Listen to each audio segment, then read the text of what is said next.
Hey, welcome back. So an extremely common need when working with data is to apply conditional logic to that data. If you've worked with if statements in Excel or case statements in SQL, this concept will be extremely familiar to you.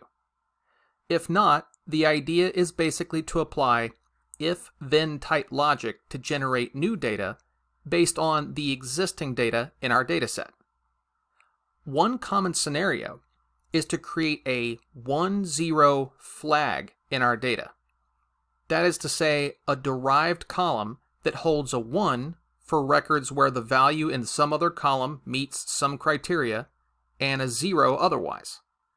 The 1-0 composition of such a column allows it to easily be used in downstream reporting and analytics, either by summing the ones or averaging the ones and zeros to get a percentage. Let's say, for example, we want to flag any home sales in our dataset that were $1 million or greater. The logical condition in this case is essentially if home sale price is greater than or equal to $1 million, then 1, else 0. Pretty straightforward, right? And Power Query makes it equally straightforward to implement. So let's dive right into how we would build this conditional column with Power Query. Now first, because we're going to add a new column, I'll click my Add Column tab. And now right under the name of that tab, we see a button for Conditional Column. That sounds like what we want, so let's go ahead and click that. And just like all of the other Power Query dialog boxes we've seen, this is super intuitive. It kind of walks us through the entire process step by step. First, it asks us to enter a name for our new column, and I'll call it High Value Sale. And now we have a template for building out our conditional expression, and it's really just a matter of filling in the blanks from left to right. So we'll say if, and then our column name will be sale price. Now for our operator, we don't want equals. We want our logical operator to be greater than or equal to, because we want to test each of the values in our sale price column to see if it's greater than or equal to $1 million. So I'll click this drop down, and sure enough, one of the options is greater than or equal to. And then my value is just $1 million, which I can type in. And then finally, I just need to fill in the value that I want to return in my derived column if my condition is met, which is a 1. Now down here at the bottom, we have what's called the else clause. You can think of this as kind of the catch-all. If our logical condition wasn't met, here's where we specify the alternative value that should populate in our new column. So that basically means if our sale price isn't greater than or equal to $1 million, what do we want to return? And in our case, that's 0. So it looks like we've filled out everything we need to, so I'll go ahead and click OK. And now we have a new column called High Value Sale, and we already see mostly zeros, but a few ones. And if we just look at that very first record with a 1 and highlight that row that it belongs to, sure enough, that sale price was over $1 million, so it looks like our conditional logic is working just fine. Now another common use case for conditional columns is to segment data in one of our columns into different categories, or buckets, so to speak. As an example, what if we wanted to classify the properties in our data as large, medium, or small, based on their acreage? So for this column, our acreage column would be the basis of our calculation.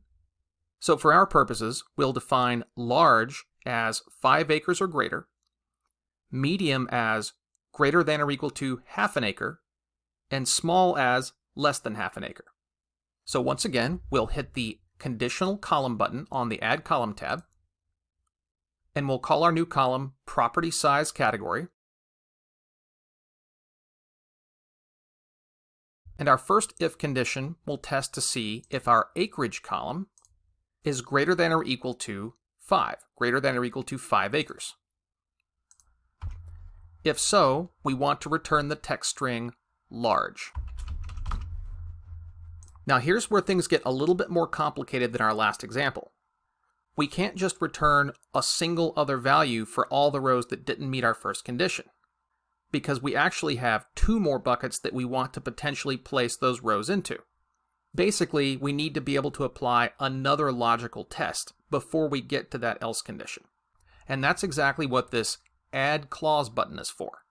So if we click this, now we have the opportunity to define another logical test that will be applied if the logical condition in the first test wasn't met. So again, we'll say acreage and greater than or equal to 0.5 or a half. And in this case, we'll categorize that property as medium-sized. And then finally, if neither of those conditions are met, we'll default to the else value, which will be small. Now, just to clarify, in order for this else condition to be reached, that means that neither of our logical conditions in the first 2 steps were met. So that means first, our acreage isn't greater than or equal to 5 acres, and second, it's also not greater than or equal to 0.5. So by default, it must be less than 0.5. So now I'll click OK. And just so we can see the values in this column side by side with the acreage column, I'm going to move it over a little bit so it's adjacent to the acreage column.